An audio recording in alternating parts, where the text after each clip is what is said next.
Hello, hello, hello, hello, and welcome back to another episode of Spooked Coast to Coast. And as always, we are Joey and Joey, JJ Paranormal, Hello. and Mondo 305 Paranormal.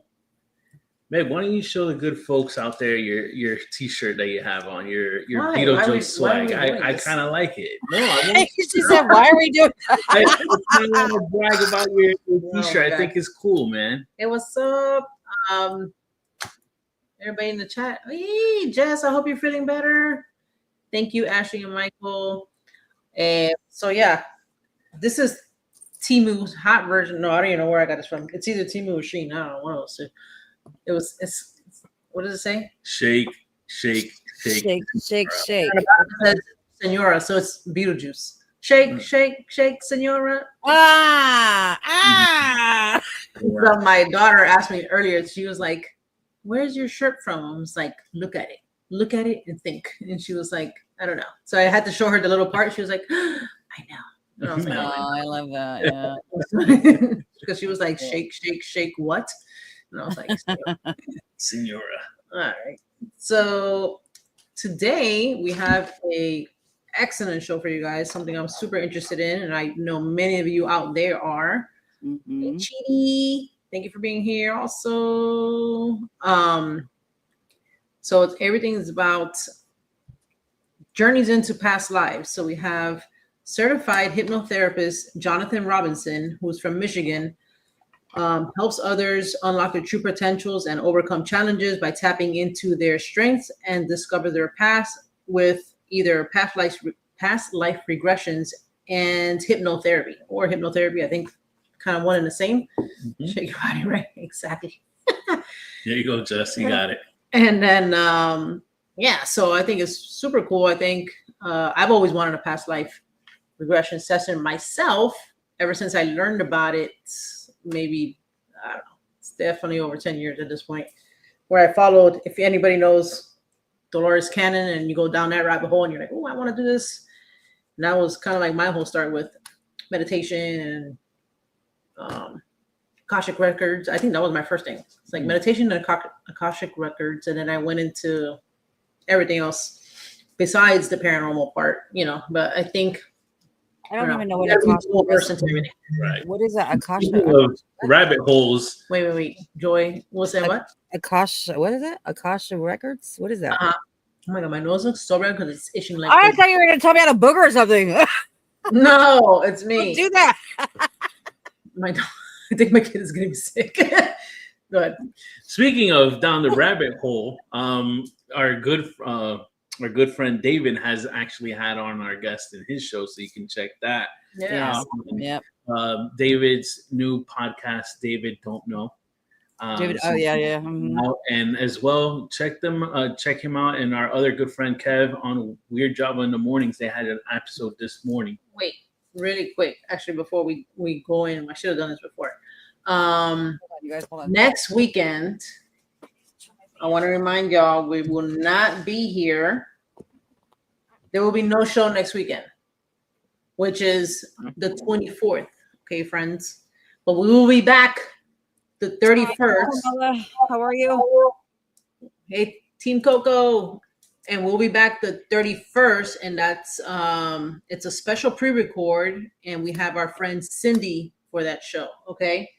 Because we will be driving back from Georgia. We're attending a Paracon over there in Savannah, Georgia. The 𝗵𝗂𝗪 𝗵𝗂𝗪. So we'll have more information on that when we come back. We'll tell you about our trip, and we'll also have on guests that are running 𝗵𝗂𝗪 as well. Yes. So back to past life regression. So yeah, I always wanted one. I kind of think everybody can benefit from this. I think it's amazing as far as Reiki. And I think Jonathan also does Reiki sessions too. So we'll get into that. Cool. I love Reiki. I'm a big fan of Reiki. Yeah. All right, let's bring on Jonathan. Hey. Thank you. I love your background. I just get mesmerized by your background. I swear, I want that. It's like a wizard's. I don't know. do you call that? Study. There you go. Yeah. Actually, the Akashic records are behind me. I have all these books, this dimension ball. So just things accumulated in the office over the years. So, yeah, that sounds about right. You don't That's have all. to worry about like a green screen where you're like fading in and out, Yeah. So for like somebody like Joy, can you tell her what an Akashic Records is? Like, Yes. someone who's never heard of it. Yeah, because I've never heard of it. Yeah, so I do past life regression, and it's similar to Akashic Records, where the Akashic Records is a library in the realm of the spirit world, and all this information's there. We can track our soul's history. And past life regression is what I do. So I do hypnotherapy or a meditation. Really, all it is a meditation, and you're able to guide my clients into a deep state of relaxation. And based off their intentions, what they'd like to learn, I have them write out a list of questions. We can access their past life memories. So regression therapy is very common, where we regress them into childhood to alleviate childhood trauma and PTSD.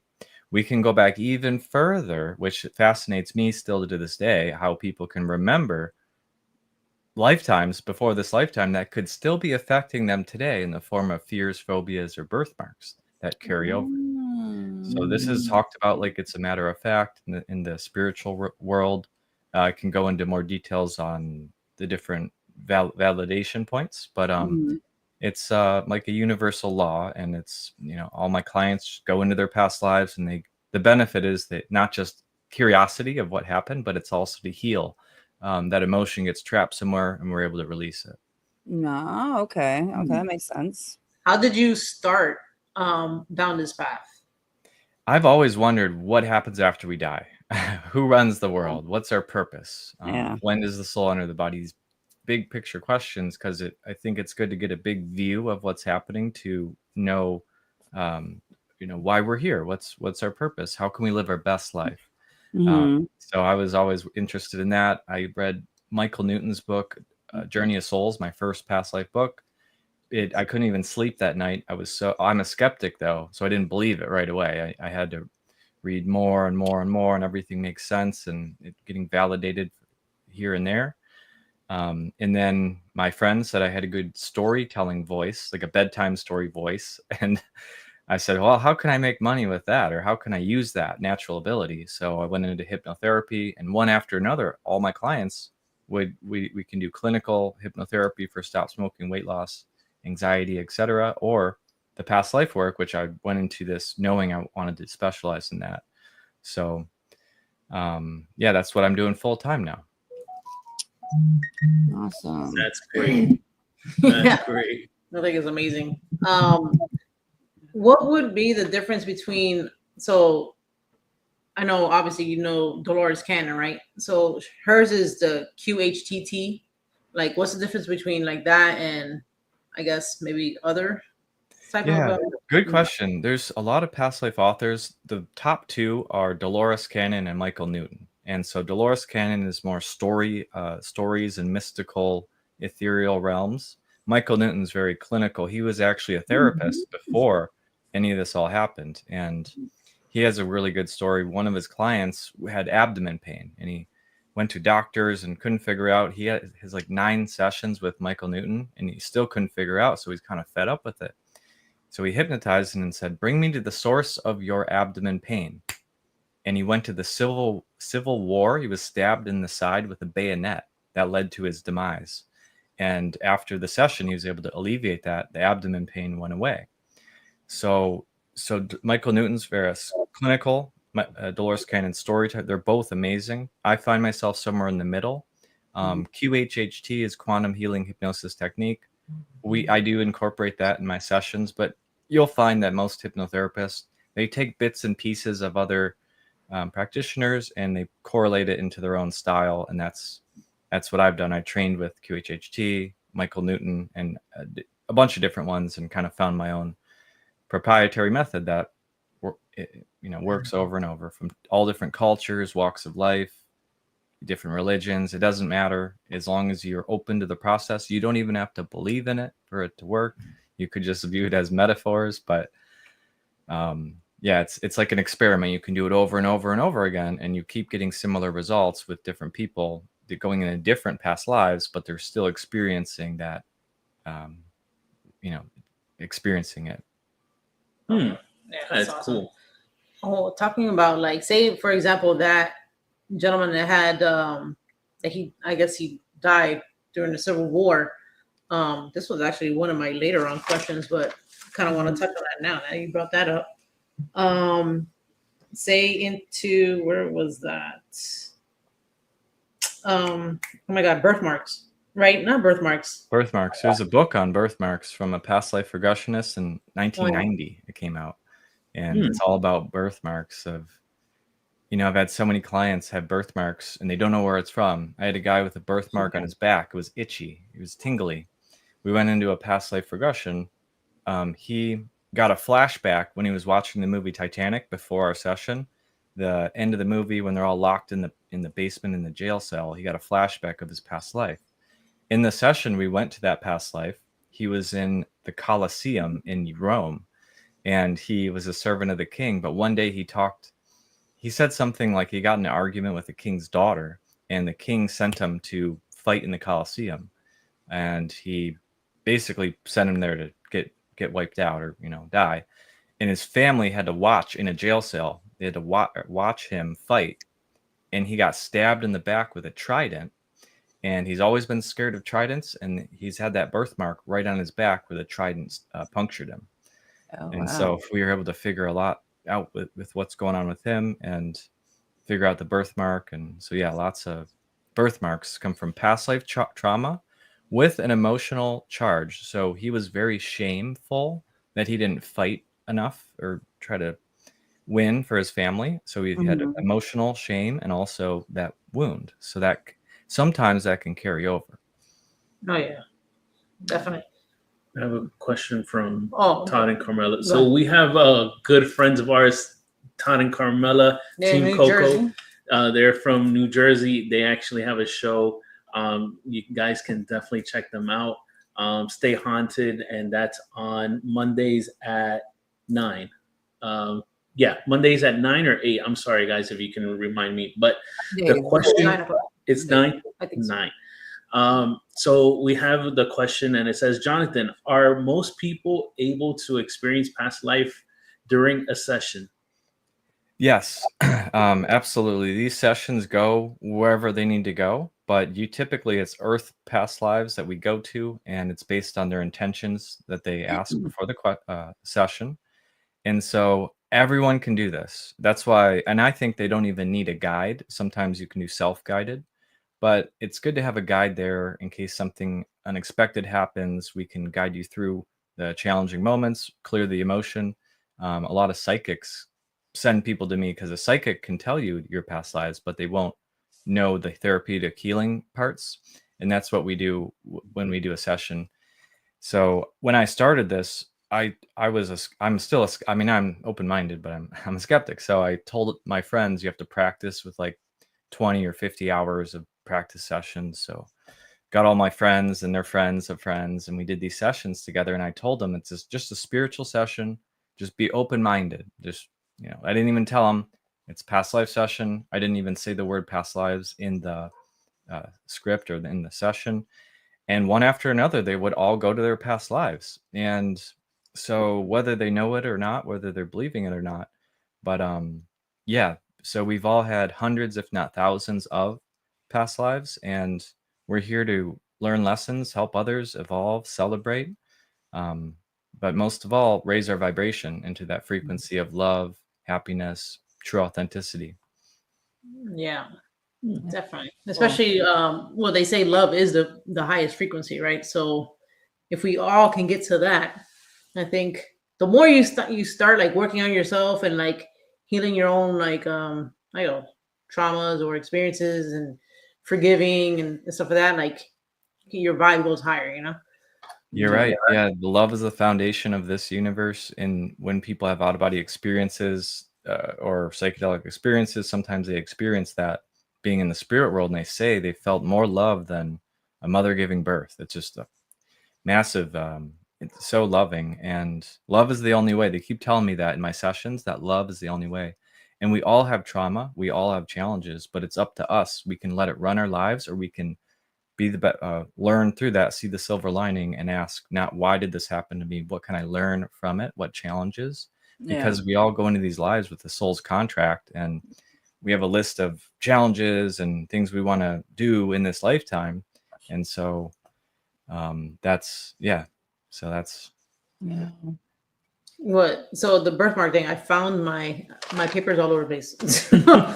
So what I was going to ask you about the birthmark is, have you ever came across, but maybe this person was like that, someone who had a session who they previously, what the hell did I write here? Having a person who had a session, how they saw how they previously died, and then didn't realize until after the fact that maybe they had a birthmark in that area, or did they? Or not like me, like I know I have a birthmark here, and then it's like almost like if I bring that up, but not like that. I want to know, like, if anybody saw how they passed, and then after the fact, they'd be like, "Oh crap, I have a birthmark there." You know what I'm saying? And like the same back in, like a birthmark in the same spot as they were. Yeah, that happens a lot, because it's so normal for some people. They don't think about it sometimes before the session. I mean, I had someone with a birthmark in their leg, their right thigh, in this lifetime. They went into a past life as a mountaineer in Canada, and they were hiking. She was also scared of being in the woods alone. So she was on this hiking trip in her past life. She fell down the mountain, got impaled by a stick in her right thigh. She waited a day, couldn't get help, pulled the stick out. She bled to death, and she was, that solved her questions about her birthmark in the right thigh, and also her being scared of the woods for no reason. I had another person who had a phobia of closed spaces. This was so normal for her, she didn't even bring it up before the session started. But the wise brilliance of the higher self brought her to what she was supposed to see. So she was scared of being in elevators or closed spaces that were real small. And she was also a singer. She's a performer in California in this lifetime. And she would bring snacks with her every time she would go places in case she got stuck. And that was so normal for her. She would text her mom her location anytime before she got on an elevator. And she didn't even bring that up before the session. She did bring up she was frightened of Egypt. She didn't want to go to Egypt ever. No reason why, just didn't want to. And in the session, we did 3 past lives. Her third one went to Egypt. She was a priestess. She sang. She helped the pharaoh. She was very high up spiritually, beautiful, hung out with the other priestesses. She would sing, just like in this lifetime. That pattern repeats. She loves singing still, using her voice. And she mentioned several times in the lifetime the pharaoh was really angry. He was a really mean guy. One day she was frustrated and stood up for herself and said, "You can't treat me like that." And whatever, I forget the exact terminology, but she disagreed with him. He sent her to the dungeon, or the basement of the pyramid, really deep underground, put her in a little cellar, like a very small room, closed the door, and she died of starvation. So that's solved her issue, her problem of what is the root cause behind her being scared of elevators, right? And bringing snacks, because she died of starvation. She's a singer as well. So she reports now being able to sing better. Her voice has changed. It's a more confident tone. And she's really happy about that. No more stage hesitation. And now she doesn't have to text her mom every time she goes in an elevator. Oh, that's awesome. That's good that you were able to alleviate that for her. Yeah. Totally off subject, but we just went to Midsummer Screamer Friday, and people were stuck in an elevator. And we're talking about an elevator. Know what? You know some person, or you were? No, my daughter. It had my daughter. She pushed the button to get in that same elevator, but there were people in there before her that were stuck. Oh, okay. Wow. Yeah, so thankfully if they were stuck before she went in. But can you imagine if she went in and they go, "Oh, it was a mess." It's yeah. It happens a lot. Yeah, we'll be talking about something, and then like it somehow relays to something that I've seen or witnessed. It's wild. Anyway, sorry, totally off subject. Yeah, that happens a lot during our Sunday show. It happens during the week, and it comes up all the time. all the time. Yeah, you notice that. Jonathan, we have another question. This time it's from Jess. So she asks, I've heard recently that authenticity is a higher frequency than love. Is that factual? Yeah, I do like that, because when we're our true authentic self, we love ourselves completely. We accept ourselves unconditionally. And so in Japanese language, there's like 10 words for the word love. Here we just call it romantic love or relationship love or universal love. But we need more words for that. So yeah, I would agree. It's you're loving yourself unconditionally, being your true authentic self, letting yourself shine, and not hiding, because when we're young, we get made fun of, and we shield ourselves from, I don't know if I should speak out or say something, and we put layers on our pure version of ourselves. And so tapping back into that, being our true authentic self, is really, really important. Like an onion, like Shrek. That's why I love the reference of when he says that. What were you gonna say? Well, thank you. She said that. Well, thank you. Talking about the lady with the elevator. How can I bring this up? So past life, accessing memories from previous lifetimes. I was gonna say not who can benefit, but I think everybody can benefit this. And maybe people do certain things that they don't even realize are something from way before, and it's normal to them.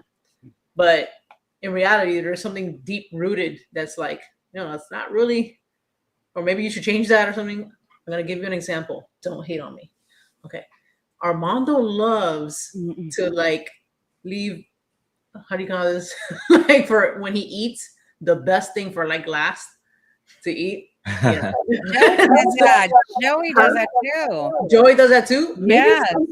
And I've always thought about this. I'm like, maybe something that happened and he doesn't even realize, even though something happened to him in this lifetime, which is funny. But I'm thinking it's something past that, you know what I'm saying? Yeah. So to further elaborate on this, because I was not expecting the show to, this wasn't on my show bingo card, let's just put it that way. So so let's say we're having Thanksgiving dinner, all of us together, right?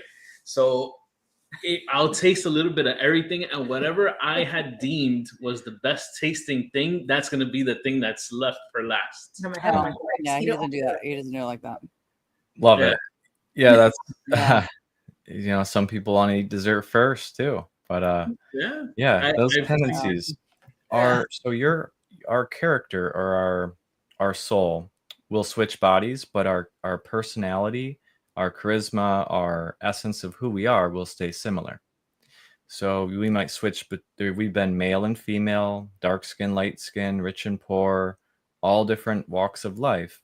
And I think if we understand that, we would see each other as our energy and not our physical differences. It would eliminate a lot of discrimination and so on. And so your personality will transfer from body to body, but you'll switch bodies, you'll look different, you have a different lifestyle, things like that. So I do see patterns and cycles that repeat. Like that lady was a singer in this life, now she's a singer. She was in her past life as well. I had a psychic before. He was a spiritual healer in a past life, a medicine woman, a shaman in past lives. So that'll kind of character of what you like to do will carry over. He hoards on to the stuff. You know what I'm saying? So I'm like, I want to get to the hoarder lifestyle and zap that out of his old life. And then so he doesn't do that. Let's clarify again, guys. Here we go. I am not a hoarder. I just like to eat the best tasting thing last. I don't know. I'm weird like that. Hey, that's so sue me, guys. We're doing a deep dive into Mondo's personality. We're gonna figure it out. There's something there. Yeah. What I was gonna say was, how many lives during one session can you tap into multiple, or do you find it always one? Yeah. So typically a session with me is about 2.5 hours, and we go to 3 past lives on average. Wow. The reason is if we went to too many more, it would be hard to recall all that and really get the benefit from it. I'd recommend just doing another session at a different date. And we could go to just one, and it's a super long story, but it's really important. We could go off planet, spirit realms, astral project. Whatever happens, the higher self is guiding you, not me. The higher self is more brilliant, and it knows what to show you and what not to show you. So that gives people relief too. It knows what you're going to benefit from. So, I'm sorry if you're going to end up touching on this. So you said higher self, right? Would you consider that to be like how everyone has either their spirit guides or ancestors that help them in life? Is that pretty much who you believe you're tapping into when we're doing this? Yeah. So the higher self, some people call it the subconscious, but the subconscious kind of runs the show with our habits and stuff like that, more physical. But the higher self is, imagine that our soul in our body is just a fraction of our higher self, which is a lot more vibrating at a higher frequency than we can as humans. If we would bring in too much from our pure version of us, the body couldn't handle it yet. Earth, we are raising our vibration currently, so we'll be able to bring more and more of our higher self into this incarnation. So the higher self loves you. It's always watching you, guiding you. It's different than the spirit guides. A spirit guide is more of a kind of different type of entity. It's not us, and so we bring a fraction of our higher self into this body to live this incarnation. Okay, I get it now. All right. Have you ever had anybody? Your question reminded me of something. Anybody dream with their higher selves by any chance? Yeah, so lots of people dream and they get past life dreams, and then they want to do a session to do a deeper dive into it. So if you have a dream that's perhaps reoccurring or perhaps different, has emotional charge, it was different than most of your dreams, there's a reason you saw that. Perhaps you're trying to alleviate whatever happened in that past life, and it's still maybe emotion gets trapped in our body until it gets released, and it's trying to protect us. Like when we're a kid, we touch the hot stove, we know not to put our hand near that. It's just an instinct, right? And so that can protect us from good things. Alcohol, so protect us from bad things, like or things that we want. I fell off a sailboat when I was 5. I was scared to go on a sailboat for 15 years. I didn't even know why. So it's like a firewall trying to keep us alive. That's why we seek comfort instead of uncomfort, because unknown could kill us. So yeah, that's kind of how it works. Because I think, and it's only happened to me once. Well, I felt like that's what it was. I'm not sure. Like if I had a dream and the person in the dream was my higher self, and it was a girl, but kind of looked like me, but not really. She had longer hair. It was like the most perfect me. Let's put it that way. And beautiful. And I remember we were sitting. Yeah, right. We were sitting. It was like we were at school, and I remember it was like a cafeteria. And sitting in these those cafeteria tables where it's like the little circle round seats and stuff like that. Yeah. And prison. School. So we're sitting there, and I remember she sat. I don't know. We went to go get something, and then I remember looking at her face to face, and I was like, in my head, I was like, "Who the hell is this chick?" But she was like my best friend. Like literally in a dream, she was my bestest friend ever. Like that's who it was.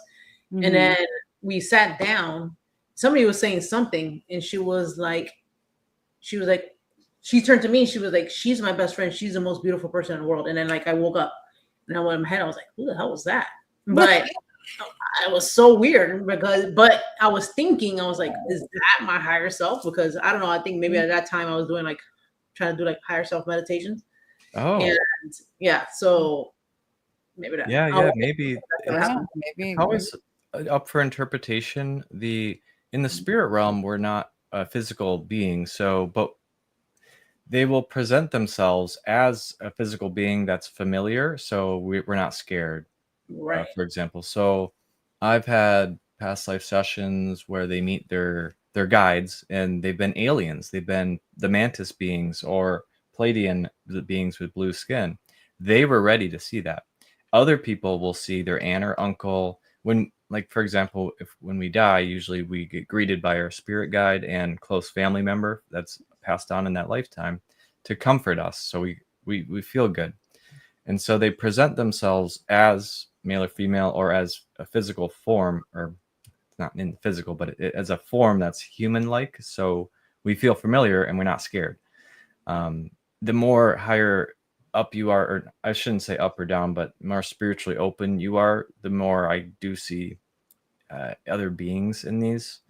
And the dreams are really cool. We can go into that dream in a session. So I'll guide you to a few past lives, and then we'll go bring me to that dream that you were in, and we'll go to that dream in a prolonged theta frequency. The frequency of hypnosis is theta, and we can do a deep dive into that dream. So, we can find out more information. These sessions are, I've helped someone find $2,000 they lost in their garage 5 years ago. It was in a shoebox. They didn't know. I hypnotized him to that week that he put it away. No way. I've helped people go back to alien abduct. You guys will love this. Alien abductions. So if they think they've been abducted, close encounter, the memories wipe sometimes. So in a session, we can go into that and see what happened, get more information. You know what? It's crazy. You know what? Because I've done that a few times. I'm definitely gonna do we're gonna do a session, because recently I had an alien dream. Mm-hmm.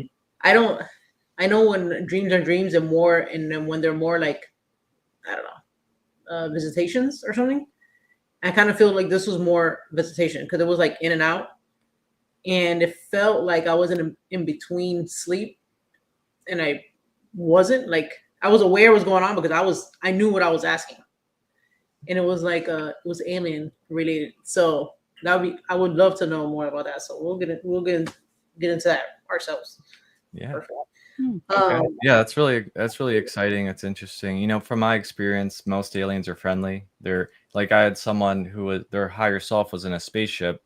They were above Earth. They were monitoring their current incarnation, and that was really wild. They did get abducted once in this lifetime, and they said they were just giving them downloads, monitoring them, checking on them, and putting them back. So they're trying to help us.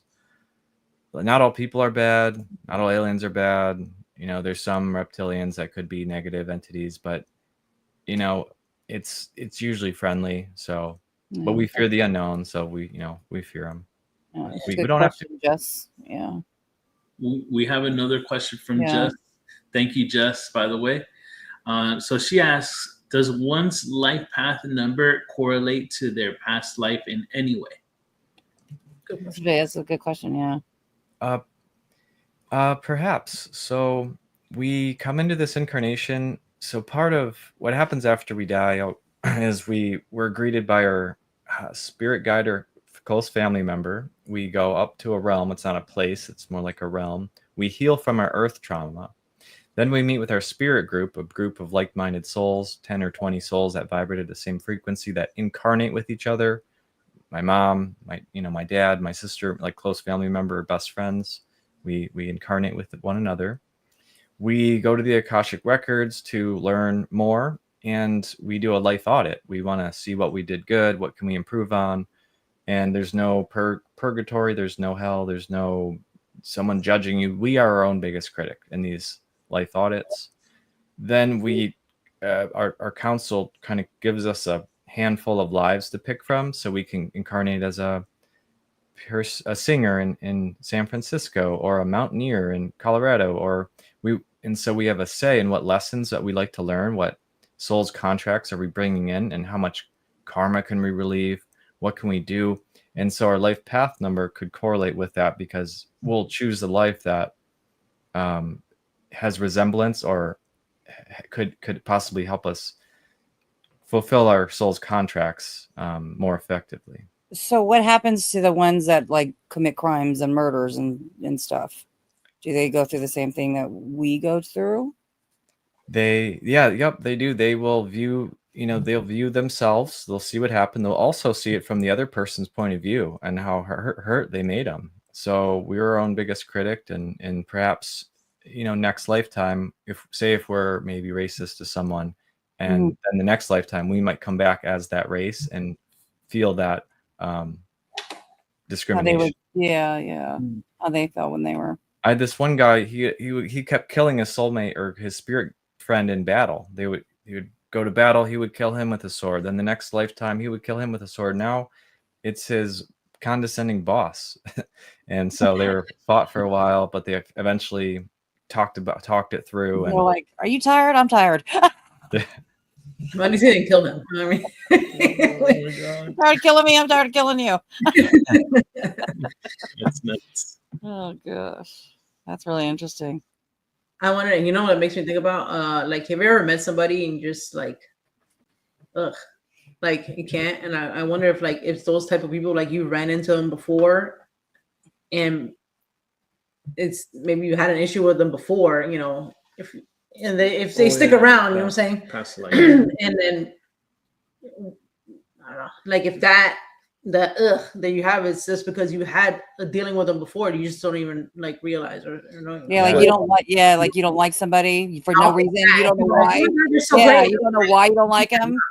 Yeah. But in the spectrum too, like you can just meet somebody and hit it off, like you guys are best friends, even though you've been only friends for like a little bit, but it could be that too, like in a past life maybe they were your sibling or your or a cousin or a parent or something, Yeah, that's very common. If we meet someone and we just like them, we don't know why, we don't have to talk to them that much, we just vibe good. So they could be we may have had past lives with that person.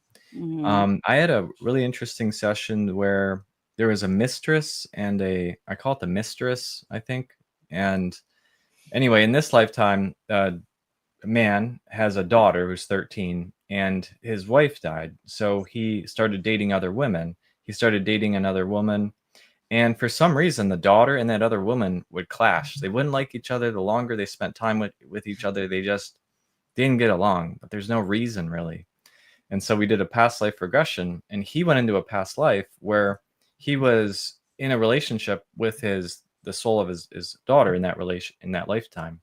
And the mistress cheated on her with him in that other lifetime. And so from that tangle of love, it created a clash between them. After they learned what happened, they got more clarity on it, and they started being better friends because they knew the 13-year-old didn't understand it that much, but the parents did. So that's an example of that. Yeah. And how, like another thing, even with that, with emotions, or how you mentioned earlier, like how we hold stuff in, and that a lot of people don't realize that's how we end up getting like sick.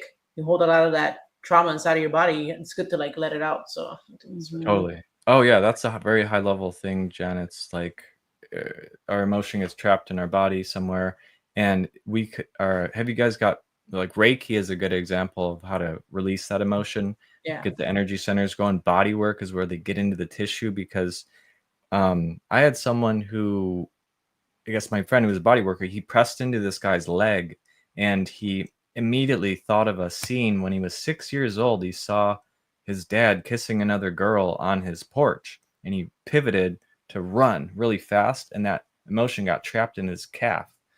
And so these emotions get stuck in our body somewhere until they get released.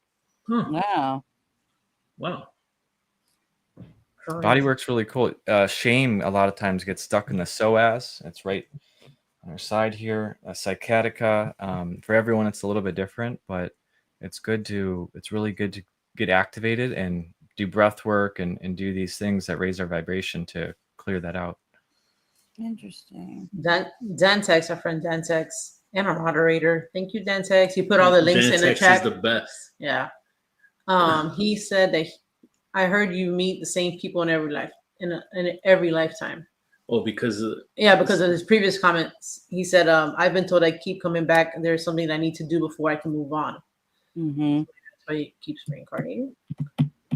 Yeah, so we meet like our spirit family is the 20 group like-minded souls. We incarnate with each other, like my mom and me for sure. My sister in this life was my older brother in the last life, where we would bicker a lot. And even though we're friends now, it just, she was always getting credit for things and I wasn't. Now it's kind of switched. So Oh, that's cool. yeah. So basically, you like recirculate in friends inside like the family, really? It explained my relationship with her and my dad and stuff a little bit more. And so what was the other question? The last question? Oh, so for Dante, he said that he's been told that he keeps coming back because there's something that he needs to do before he can move on. Right. Yeah. And that he meets the same people in every lifetime. Yeah, like you meet. I guess your soul family. Interesting. I guess unless you don't move on from a lesson that you're supposed to kind of figure out. Right. Yeah, we're on Earth School right now. So Earth School is a hard teacher. It won't let you move on to the next grade unless you pass the test. And I've had several lifetimes of people stuck in these patterns or cycles over and over and over again. And that's a good reason to do these sessions too, is because you can figure out, hey, what do I need to improve on? What's going on in these cycles or patterns I keep repeating that are negative that I could potentially let go of?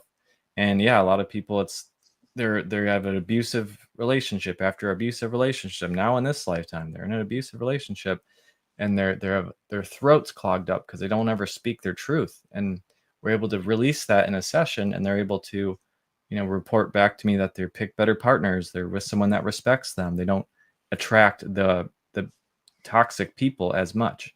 So it's stuck. It's hard because we're comfortable where we're at, even if our life is good, bad, in between, but we're comfortable. So moving out of our comfort zone into higher elevation. So do you think we could reincarnate as an animal? I do like that movie Soul. Have you guys seen the Pixar movie Soul? I need to see that. Good. The only thing I didn't like, or that's kind of not accurate, is the animal thing. Typically our human soul is vibrating at a high frequency of love. And to show an animal love, it helps raise their frequency and becomes the more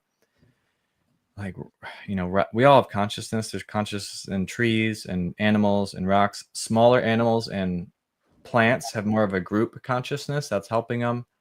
And then as the animal gets more complex, it is more into love. It gets its own soul, and then it evolves. And then we are, human. We usually don't go into an animal unless maybe we're saying hi to our loved one, like a butterfly or dragonfly.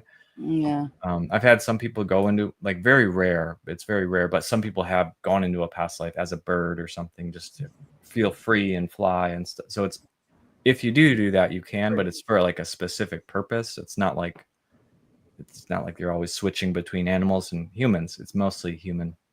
So, but basically, it kind of just goes in a circle with your bloodline, right? Is that what it is? Can you say it different? You're talking about your soul family? Like your ancestors, you just, I don't know if that makes sense. If I'm explaining. Joy, what you're trying to say is that you're always going to always be around your family members? No, you're going to reincarnate, like you said with your brother, for example. You feel like he was your brother in a past life, or you were vice versa, right? Yeah.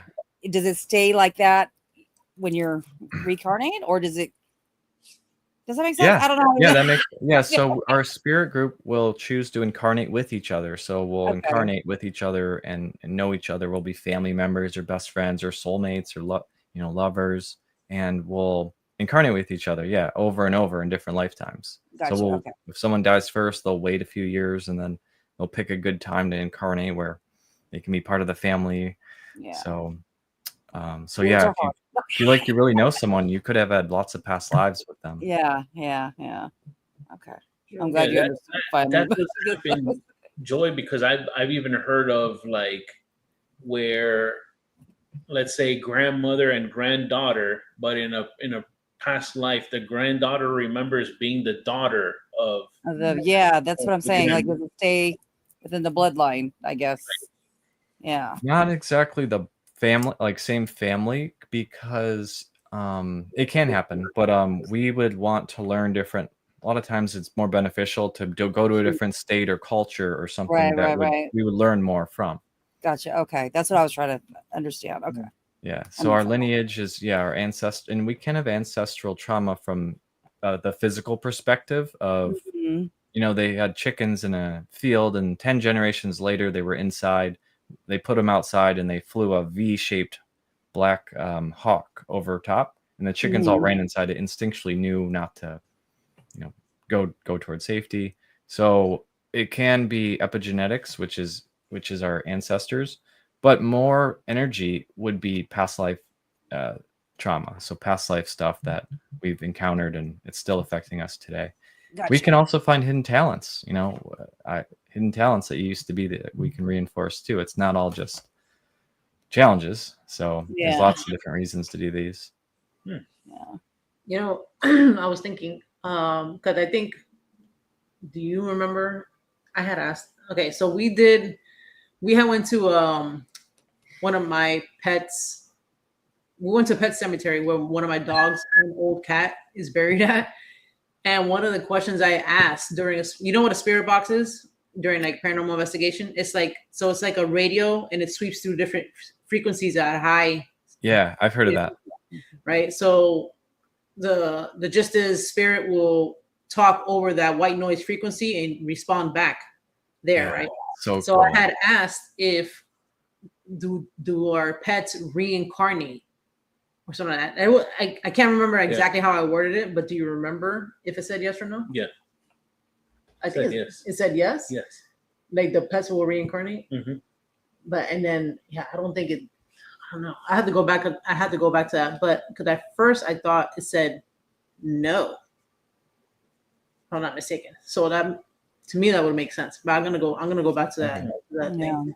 Yeah, I've had a story. I was like, oh no, I felt bummed when I heard that. No, I think they do. I've had a story. So this Iranian hypnotherapist I did a session with, he had a dog, and he was 19 years old in Iran, and some security guy or police officer said, "Is that your dog?" He's like, "No, I don't care about the dog." He shot the dog. The dog died. Aww. And he was really sad about that. But he was like this, confident. When we're 19, we think we know everything or whatever. But then 10 years later, he is in the U.S. now doing hypnotherapy, and from a channeler and a pet psychic, and also with him, his own visions, he was able to realize that other dog's soul is now his new dog and is with him now. So it chose to come back and be with him and protect him. And, dogs are just angels without wings, Yeah. I just feel like some animals are like, I don't know. I feel like some of them are really smart, like humanistic behavior, like the stuff they do, like a cow, like they're going to the slaughterhouse. Some of them will jump out of the truck because they know they're going to, Yeah. Yeah. I wouldn't underestimate any were they once or any animal. Yeah. Were they once human, and they just like, some are just cows, and some of them are just smarter than the other cows. You know what I mean? Yeah, that's so interesting. Yeah, like pigs or whatever, for example, they jump out of the truck like they know what's going to happen. If I don't get out now, I'm done. I'm that's it. I don't know. It's interesting. Yeah. Maybe. It's interesting. I think that's like maybe that's just instinctual. Instinct, but why some and not all of them? Well, we could have like, for example, someone could get in a car accident. Two people got in the same car accident, and one person's traumatized from it. The other person isn't. It just how do we perceive this is happening? But the animals. Yeah. No, but that's a good example. Yeah, you're right. It makes you think. Like, I don't know. Are they just I don't know, instinct maybe? We can learn everything from animals, babies. I think everyone that we meet is unique and special. We all have our own fingerprint and style. So we need more. We're all just puzzles in this puzzle piece, and too many people are just trying to fit in and be, compromise. And it's better, and we learn that with school. But if we're more of our true authentic self, if we're more just doing our style, not caring about what other people think, that'll help alleviate a lot of anxiety and help raise this planet's consciousness. Yeah. What would you say would have been, say, for hypnotherapy, right? What what was your most, I guess what you would say was your most rewarding session where you helped someone? Like what was your best, well, I don't know, to you, like most rewarding? Okay, yeah, so many sessions and everyone is so unique and special. It's kind of like improv because we go into the hypnotherapy, which is a guided meditation, relax the breath, breathing, the body and the mind, and then we go on what's called a cloud, and we the cloud takes us back in time of this lifetime and all the other lifetimes you lived. And when we come off the cloud, I never know where it's going to go. It could be in Egypt, a desert, a forest, mountains, ocean, whatever. And from there, I guide them to their house or a family reunion or a celebration. What do they do with most of their time? Your occupations, and it's always so different. So they never get boring. So they're always fun and beneficial and deeply effective with the healing because your intentions will guide the session. So I did a session with a lady who is an aspiring Reiki practitioner, and she went to 2 past lives where she did Reiki, and she was the medicine. Let's see, the first one, she was in a tribe, and it was it was in a tribe, and her dad wanted her to marry this other tribe member so they could gain alliances with them, and she said, no, I don't want to do that. And she ran away. She ran away, left the village, and she went off into her own house in another community. And people would just come to her from word of mouth to get healed with Reiki and tea and stuff like that. And then one day, her dad shows up at her healing center who needs help with his leg. And she was able to heal him. And she said it really reflected a lot about their relationship. They left each other for several years in this life, and now they're back together with like a good connection. So that was really heartfelt.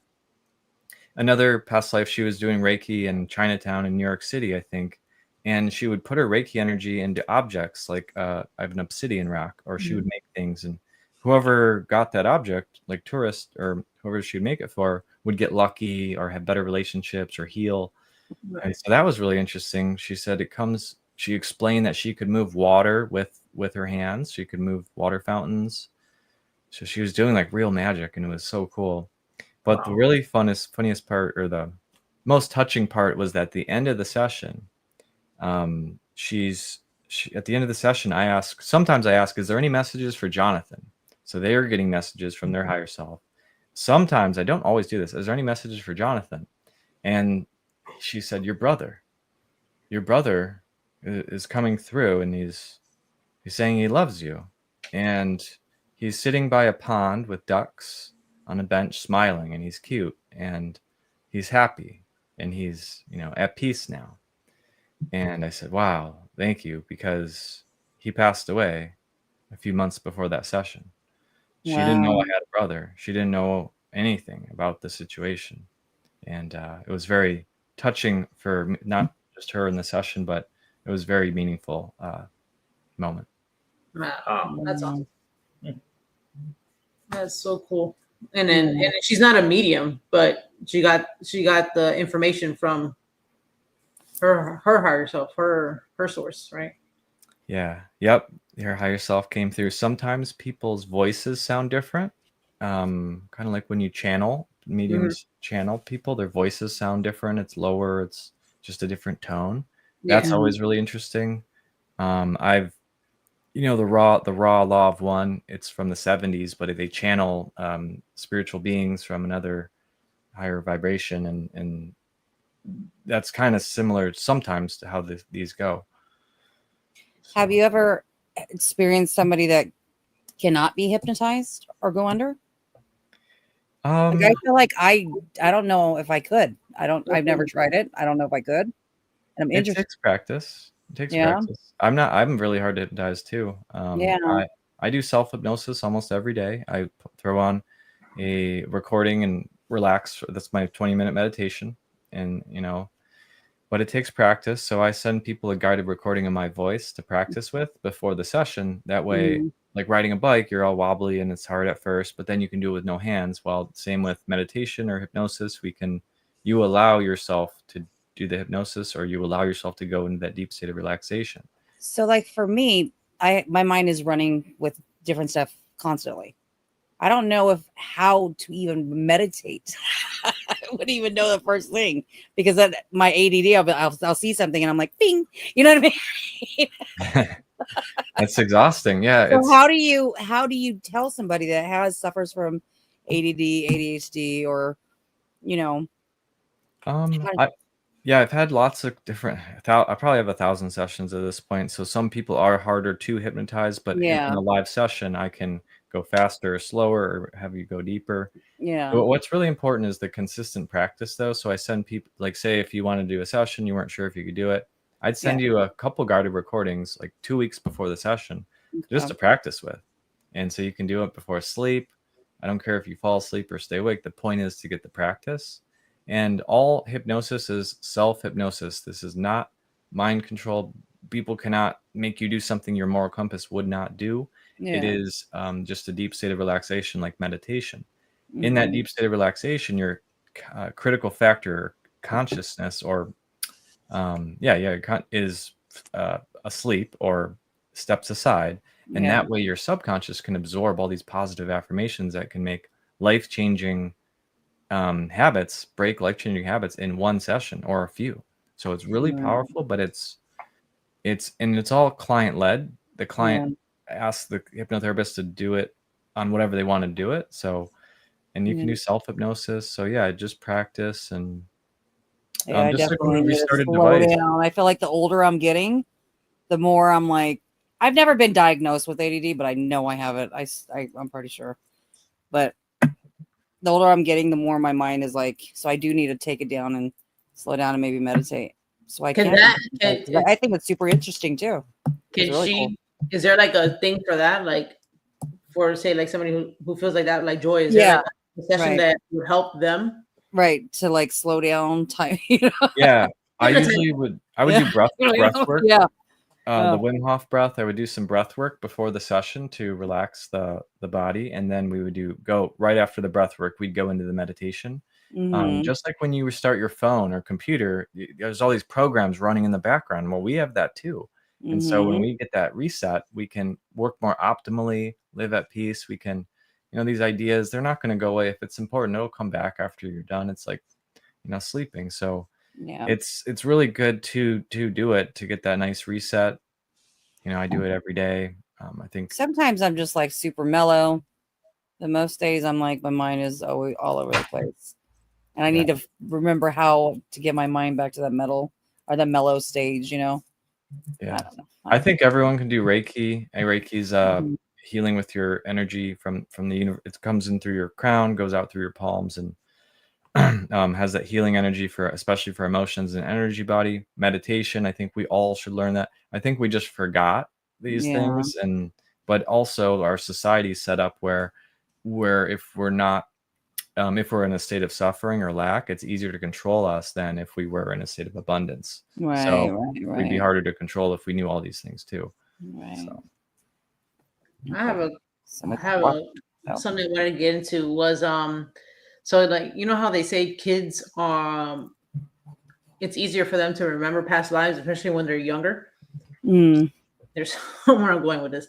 Can you tell us why, or explain why first that is? Yeah. So children operate in the theta frequency until age 8. From 0 to 8, they are absorbing everything they need to be programmed for to be adolescence and adulthood. So children operate in that all the time. You can yell at a kid 3 times and they won't answer. They're playing with their toy or Legos, right? So children are always in that state, and that's why they can access different parts of their past lives, or see ghosts, or see energy. And some kids will say, "Mom, I'm not from here. When I incarnated here, you were my daughter in the past lifetime," or whatever it may be. Ryan Hamill is a good example. He was a little boy, and he kept having nightmares about dying in a plane crash over and over, right? And so the parents were really Christian. They didn't want this to get out. They didn't, but he was suffering, and so they went to some specialists, and the detective asked him like 60 questions about who he was in a past life. He named his platoon number, his badge number, his friends, his partner, his wife, like the plane he was in, everything. Like 60 questions were like right, and they were accurate. And then they found that his old family, his wife, they found his people in his platoon, and it was just, very, very good evidence.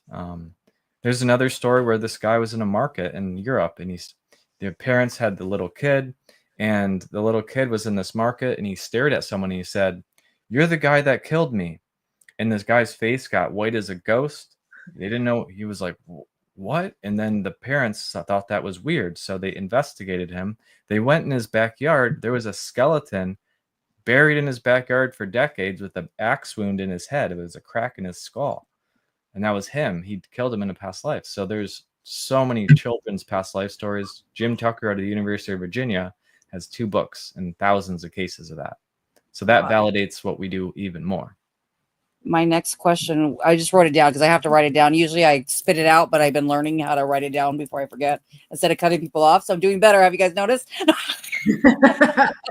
Anyway, have you ever hypnotized somebody for like cases, like criminal cases that, sometimes they block out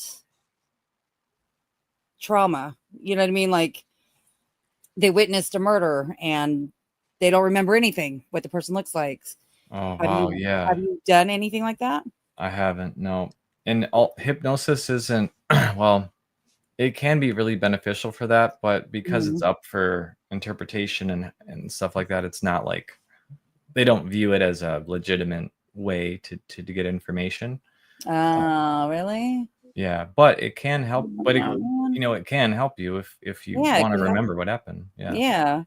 Or like giving information. Like description or stuff. Like how people block out something so traumatic. Yeah.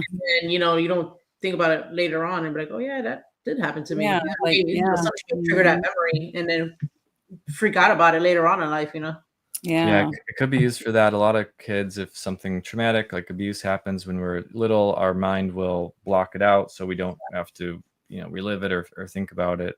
And so that can happen too in a criminal case too, because that could be traumatic and might not remember everything. But we could try it and we could get more information, but the court wouldn't view that as tangible evidence. Law. Yeah. Yeah. Yeah. But what if it leads like detectives to, find, what I mean, to in a break in a case? I think. Yeah. Well, you guys probably do paranormal stuff with remote viewers. They're able to find children that went missing. Exactly. Right? Yeah. Like that. Yeah. Yeah. And then it leads to something, which is cool, Yeah. Yeah. They find the body or they find where he is. Like it's fascinating. Yeah. Like I don't remember a lot of my childhood, so I'm interested in. I wouldn't be interested. Well, I don't know if I want to. Is there a reason I blocked it out, or just? Well, it probably is. Yeah.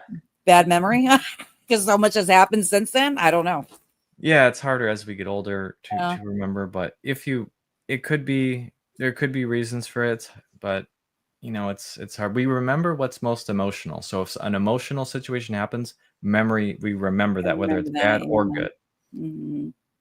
Yeah. So if you want to have better memory, just get really excited every time you say something or learn something. You'll remember more. Yeah.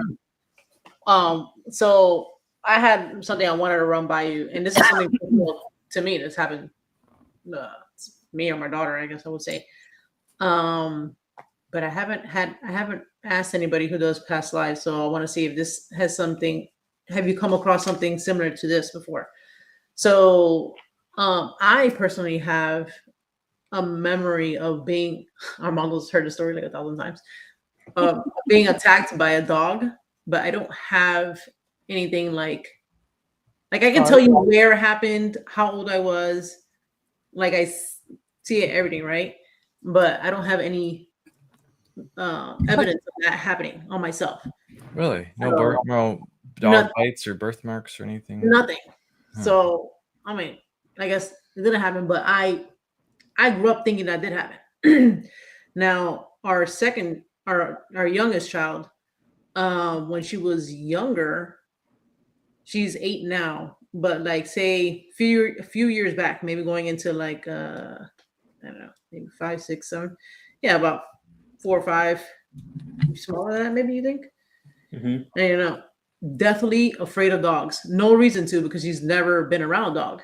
We don't have dog as pets or whatever, and nothing's ever happened to her as far as like dog whatever. But when I tell you, like, she would climb on you, furniture, whatever is around. If she saw a dog, she was booking it. But like, it's a weird type of fear. Like and then it got to a point where I'm like, what the hell's going on? And then it brought me back. I was thinking about it. Well, I'm like, that's so. I would tell him, right? And I'm here thinking, was this something correlated to what my memory is? Like, have you ever heard of something like that? Wow. Happening, maybe we were each other's role in another life. You know what I'm saying? Yeah. I've had someone, I had a client last week. She was scared of water. She doesn't swim and she cannot swim. She hates water so much and won't go near it. So we went to 2 past lives. In the first past life, she went to Greece. She's actually been to Greece in this lifetime. And so at first she thought she was just making up a memory, but actually she lived there as I think they were in Christianity in that time. And she went to the church. She had a similar relationship situation as this lifetime. And she left on a boat one day, but she was in the bottom of the boat and the boat started taking on water. Things were floating around and she died. She drowned. Then in the next life, she was a leader of her tribe and the other leader passed away, but he said, warning, there's something coming. You need to prepare. And so this person, she actually is a leader in this lifetime and she wants to tap into that role more. So that was cool for her to view that. And then they started preparing for a war or for settlers to come and take their land. But it wasn't that. It was a tsunami. And the tsunami took out everything on the island and they couldn't do anything about it. And so she died of water twice in some of her lifetimes. And so she was scared of water for that reason. Water, yeah. Your dog thing sounds like it could correlate to perhaps an event or different events where wild animals could have attacked you. But in these sessions, I want to be clear that we don't use leading words, or we don't say, bring me to the time you were attacked by a dog. I wouldn't say. I would say I would not use those leading terms. I would let you go there on your own to find it out. Because if I ask you, are your feet normal or are they webbed?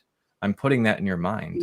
Yeah. Right? So I don't want to ask those leading questions. Yeah, right. Yeah. That's one thing I always wondered about that, and I don't know, maybe eventually if I can get some answers to that, because I find that so strange how because our oldest daughter, she doesn't have that. She's never had that fear, and when I tell you, I've never seen somebody scared to deathly get scared of, like, a puppy, like a little anything, just go nuts. And that's the only animal that she ever did that with, when she come across. No cats, no ducks, whatever, nothing, except for that. And I was just like, I wonder if that has something to do with that. Maybe like we parallel life or cross life somehow. Yeah, maybe you both were together and you were in the woods alone and there was a coyotes and they, wiped out your family or so. I don't know. It could be anything. It could be simple or it could be really complex. So yeah, we in a session we could get to the bottom of it though. What else? I know Joy touched on this, but like, my question here was, have you ever worked with somebody who is new or doesn't believe in past lives, or doesn't think that it would work on them? Or how about people who have aphantasia, which is like people who can't visualize? Have you ever worked with somebody like that? Me too. Yeah. Yeah. That's a great question. So the universe gives us messages through different ways that we perceive them. Some people get visions, they get glimpses, really vivid. In my sessions, a lot of times people get really vivid scenes. And sometimes I had the guy 2 weeks ago, he didn't see anything, but he had a knowing or feeling or emotion. And he talked more than anyone I've ever done a session with, just by that feeling. So however the universe communicates with you, that you're clairs, right? You're clairvoyant, clairsentient. It'll bring you that in those terms. So the English language isn't enough to compensate what the universe, energy is. So these sessions are not perfect translation, but yeah, it'll give you downloads in the way that you perceive them best. That's cool. Yeah. Do people say what they feel like, what it feels like when they're, does it feel like astral projecting? Does it feel like, do they feel anything while they're going back? Yeah, they feel raised vibration a lot of times. They'll feel like their palms are vibrating, or their whole body's at a higher frequency, because we need to raise our frequency, and the spirit lowers theirs, so we meet in the middle, kind of. Yeah. So it's they report feeling really, really good a lot of the times.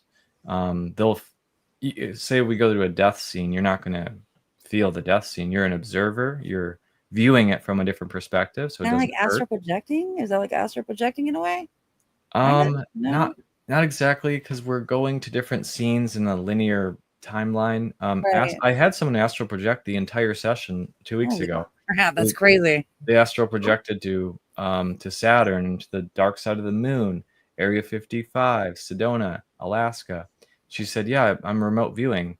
And then after the session, she's like, "What's remote viewing? I don't know what remote viewing. What's in Alaska? That's wild. I didn't know about any of this stuff." She's like, I was there. I touched the sand. Wow. Yeah, it was really like I wild. touched the pyramid. Right? For real. Wow. Yeah, she didn't know about any of that stuff, but apparently she wrote the book of magic from in Egypt. She's like, "It's my book." I'm like, "What do you mean?" She's like, "I wrote it." I'm like, "Okay." And then she was a reptilian in Alaska, and they had an underground base, and she's like, "Aren't they gonna know it's you?" Like, no, I look like them. But even as a reptilian, I'm short, because she's like 5 foot tall, and she was just really funny the whole time, and it was. So that's what I mean about these sessions. They go, I don't know where they're going to go sometimes. That's so interesting. I would love to like sit there and like listen to all these. Yeah. One other thing. Oh, deja vu.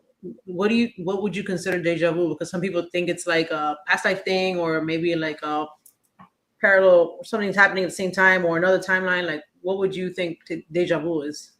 Yeah, that's a good question. I think deja vu sometimes could be from a past life experience that I've been here before. I've seen that, or I've felt that emotion. And then they get a flashback into that past life, and they're able to understand what it perhaps is. And in a session, we can dive into it a little bit more. So crazy. Last time I had deja vu, I'm not gonna lie, I was at work, but I felt woozy. But like, it's almost, I think this is the first time it's ever happened where I felt like, this is almost out of the movie. Like, it felt like time slowed down for a second, and I was like looking, observing is the best word I can say. Like, I was just like, I felt weird. And then like I stopped, and I was just like looking at the people around me, and they're like moving around or whatever. And I felt like I was like in slow mo. Like I was like I'm telling you about, I felt like woozy. Like, it was so weird. I've experienced that too. It's almost like you're like hyper focusing. Yeah, and I was like looking at everybody, and I was like, this is what the hell? Like, this has happened before, but I was like literally thinking about it, and it was odd. And I had that, but I also felt like nauseous too, like, and like butterflies in my stomach. Yeah, I've had that same thing too. That's definitely means there's something there. It's of importance. It's it wants you to remember that moment for a reason. When I was at the bookstore, I was at not the bookstore, I was at a holistic store, health food store, and I heard someone talk about Michael Newton at the cash register, and my whole body started to vibrate because I thought this was important. You guys, I'm so sorry. I have to let my dog out. Everybody wants to take a nap right now, so nobody's here, and I don't want her pooping on my floor. I'm going to step away really quick. I'm so sorry. Good. Be right back. I'm going to mute you. No, she muted herself. Go ahead. Yeah, so so if it's, I was talking on the phone with someone one time, and my whole body started to vibrate, and then they said, yeah, I don't know why, but my whole body's vibrating. And then we ended up being really good friends and like talking to each other all the time. So yeah, pay attention to those signs or symbols. Ears, I'm not familiar that much with ears ringing, but mine do ring sometimes. I don't know exactly what that is, but yeah, I get that. It's trying to get your attention somehow. These signs or symbols are everywhere. We just need to find them. We had a few questions before we wrap up. Have you ever had somebody that? Oh, Michael. Oh, that's cool. Hey, Michael. Hey. So go ahead. You ask. So Michael asks, have you ever had someone that was famous in a past life? Good question. Yeah, so one of the myths about this is we've all been famous people or kings or queens or emperors or princesses. So those are the highlights we hear on TV, the stories. Yeah. Really, a lot of us, it doesn't matter whether you're a king or pharaoh. It matters that you get the lessons and healing that you deserve, empowerment from the session. And I would like to do some celebrity past lives from real, people. If you guys know anyone, let me know. But so in my past lives, adventures, I've had several famous people. Yeah, I've had people claim that they were this or that. It's hard sometimes with someone's ego. I had this one guy. He said he was like Martin Luther King and Jesus and Gandhi, and then we set up the appointment and he didn't show up because his ego got in the way. Like if it wasn't true, it wouldn't have been good for his whatever. I had so 2 months ago I did a session with a young lady. She was Maria Bernhardt, and she was a actress in France, and she had a fancy place. She had red curly hair, all these fancy trinkets, and then she met Nikola Tesla in France, and she was his lover for a while, Nikola Tesla. Yeah. And she looked at her up, and she found that this Sarah Bernhardt lady had one kid, just like she said in the past life, had red curly hair, was an actress, lived in France, had a relationship with Nikola Tesla. So they were able to. It's hard because a lot of this history isn't recorded, so we can't look up what happened 1,000 years ago. But sometimes, if they're well known, we can investigate. That's neat. I know sometimes. I think we answered this before, but Todd had asked. He came in afterwards. How many past lives has someone ever experienced during a session? Does he have a podcast? Yes, so he's the one that I was mentioning, Todd and Carmela. Talked to him before. Stay Haunted. Yeah. So Todd and I with messaged him on Instagram. With Chris and Audra. Yes, there you go. Yeah. Well, thank you for doing what you do. Thank you for doing what you guys do as well, expanding people's awareness with these interesting topics. Yeah. He said, so we've all had hundreds of past lives. In a session, we usually go to about 3. It could be more, it could be less. Just depends on what we have time for. But yeah, we go to several past lives in a session. It's about 2 hours. You remember it all. You're completely aware and awake the whole time. It's just like reading a long book. You remember the highlights. So I record the audio and I send you the audio after so you can review it after.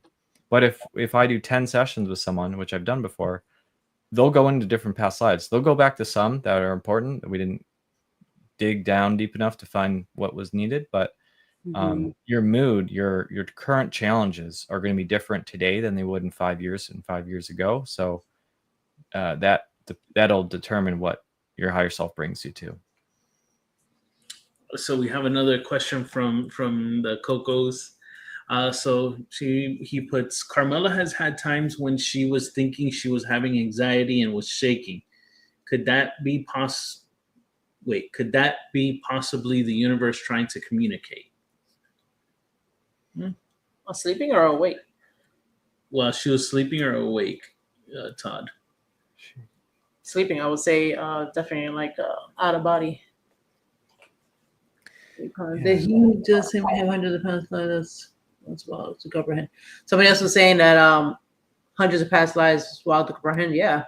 I mean, I believe there's new souls, and then there's people like me that I think I'm like I call myself an old soul. You know what I'm saying? Yeah. Oh, you know what? Talking about that, the daughter that I'm referring to, since the day she was born, I looked at her and I was like, she's an old soul. Like, I don't know what it was to her. I was like, boy, she's tough, man. Yeah. She ends up being tough. It's funny. But yes.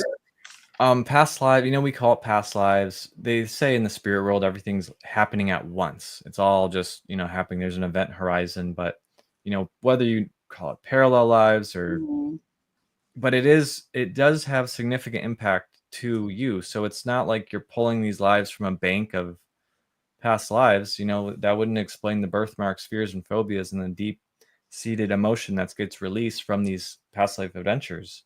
So, I wish we could look them all up and find facts and data on and the history of everybody, but there's just no library for that. But there is significant, there is significant correlations between what past lives this person goes to.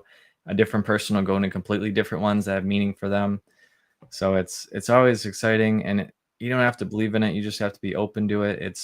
You don't have to understand it. Just understand what challenges you want to improve on, and then in the session you'll get those. You'll get that messages and feel that clarity. Right. So to further elaborate on Todd's question, so what he put is his wife is awake when she's having those feelings, like the vibrating and stuff. And it's specifically, he says, awake and while in locations, because they're paranormal investigators also. So is maybe the environment that they're in causing her to have flashbacks, have flashbacks of some sort? Maybe. Yeah. Like maybe in previous time, Carmela was an investigator. No, not necessarily. Maybe they're in that Or time era. in that Something right, triggers, yeah, like something triggers. locations of past life. Yeah. Mm-hmm. Yeah. It's hard to say what limited information I have, but it's always different for everybody. So use your experience, and putting up a force field, like an invisible force field around your aura to protect you from other entities. I've done some ghost clearing before. I'm sure you guys have too. And in my sessions, sometimes they'll see a ghost or something in that past life experience, or in a regression to this life, and I help them talk to the ghost using that intention, that Reiki give them an option. You don't have to go back. We all have free will, but letting them know, hey, it might be beneficial for you to go back up, because you're just going to stick around here and prolong this, haunting. And so I do some of that in my sessions if it's, it goes there. Nice. Well, Jonathan, I definitely want to say we appreciate you spending your time with us. I feel like this has been an awesome learning experience for me. I don't want to speak for me too. Joanne and Jen, but I feel like I've learned a lot. Everybody in the chat, thank you. All your questions have been great. Yeah. I mean, Jonathan, if you can, please plug all your socials so folks can check you out. Dantex, thank you for doing a good job in the chat for plugging it there. And Jen, maybe you put in the descriptions as well. But please, the floor is yours. Tell the folks where they can find you at. Yeah, so on the screen there, Journeys into Past Lives. That's my name on all my social medias. It should come up pretty quick because I have quite a few followers on Instagram. But Journeys into Past Lives is my website. I'm coming out with the app, a hypnosis app for past life regression specifically in a few months. And I'm also doing a training course. I'll be certifying people that want to do hypnosis and past life regression. I'll be certifying. You'll be able to get an actual certification and learn how to do what I do. So that'll happen in a few months. The app will come out soon. So lots of big things happening, and just all kinds of wonderful sessions. And Journeys into Past Lives is where you can find me. And thank you so much for having me on. You guys have so many cool, interesting people on. I'm honored to be here, and what you guys do is so wonderful. So thank you. Oh, thank you so much. Thank you. Like I was saying, thank you for spending your time with us. And I know Jen and I were definitely going to be giving you a ring, definitely. And looking forward to maybe doing this again in another episode down the road. Before we wrap up. Before we wrap up, everybody check out Joy's latest video. Just dropped. Right. I want to drop that first. In friends of the show is what I was gonna call this segment. So everybody, please, 3 days ago, our good friends, What Goes Bump in the Night, Trevor and Riley, they came out with an episode with Matt and Helena Benton and 𝗍𝗶𝗘𝗀. It's from the documentary that they just dropped, Evil Within, or very Evil good. on If you Earth. guys Amazon. Check. You can check out the show on Amazon, and then go and check out Trevor and Riley. They're our They were in friends. there? They interviewed them 3 days ago. Oh, okay. 2 days ago, our very own Joy dropped an episode of the morning after the Queen Mary. Thank you, So guys. please give her roses. Watch the video, and guys, give a thumbs up as well. 1 day ago, we had our good friend Chaz, our Appalachian Nightmare. She investigated at the Trans-Allegheny. It's in the description. So check that out. And That was a good episode. Yeah. Tonight in about an hour and a half, good friends of the show, The New Reality Paranormal will be dropping their newest episode, so stay tuned to that. Before you wrap up, again, next week we'll not be here because we're gonna go see Tyler Henry. Okay. I'm so jealous, Mondo. You did good with that one. I was like, dang. And then so Sunday the 31st we'll be back, and it's a pre-record for you guys. It's super fun. I'm actually in the middle of editing that now. I want to thank you guys all for being here. You guys are amazing. Thank you, Jonathan. Really quick, I have the psychic reading with Tessa Groff, so I will let you guys know. She's this Tuesday, so not this week. Remind me if you were interested in knowing if she was. I know she's good. Yeah. Right, guys. Arnie, sorry, Jonathan. You're like, okay, come on. I will. Yeah, we'll link up Arnie. Arnie and I are in the kitchen cooking up something. So more on that in the future. All right, guys. Have a good week. Until then, please remember, if you want to get spooked, hit that notification bell, hit the like button, and please feel free to comment on this episode. Tell your friends, tell your family, watch Spooked Coast to Coast. We'll see you guys in a couple weeks. Bye. Bye.